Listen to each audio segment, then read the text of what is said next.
Alors, augmentation du prix des carburants, le chèque énergie revu à la hausse. Hmm. Dommage. Les bénéficiaires du chèque énergie vont toucher 100 € de plus d'ici la fin de l'année.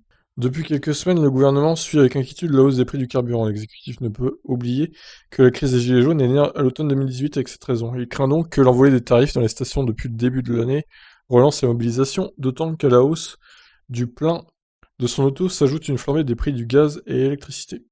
Le gouvernement a donc décidé d'agir, mais inutile de rêver, il n'est pas question d'alléger les taxes sur les carburants.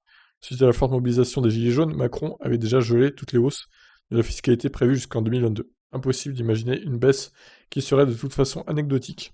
Pour l'instant, le gouvernement va miser sur un moyen détourné. Le chèque énergie, il s'agit d'une aide pour payer les factures d'énergie d'un logement.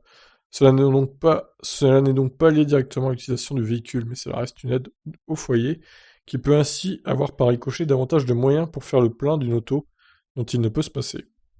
Le gouvernement a indiqué que les bénéficiaires du chèque énergie vont recevoir une aide supplémentaire, en plus de celle déjà versée en 2021, de 100 euros. Actuellement, selon les conditions de ressources, il varie de 48 à 277 euros. Les 100 euros seront donc versés à tous d'ici la fin de l'année.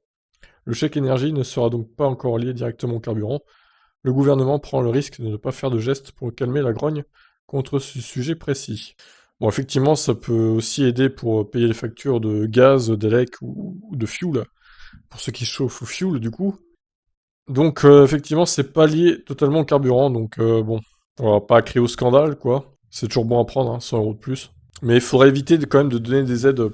Enfin, mon avis en tout cas, ça serait d'éviter quand même de donner des aides pour le carburant. Désolé, hein, c'est un peu dur ce que je dis, mais faut qu'on arrête avec les voitures thermiques en fait. Donc c'est pas dans l'intérêt de tous de financer les voitures à pétrole. C'est mon point de vue en tout cas, voilà. Dites-moi ce que vous en pensez. Ciao.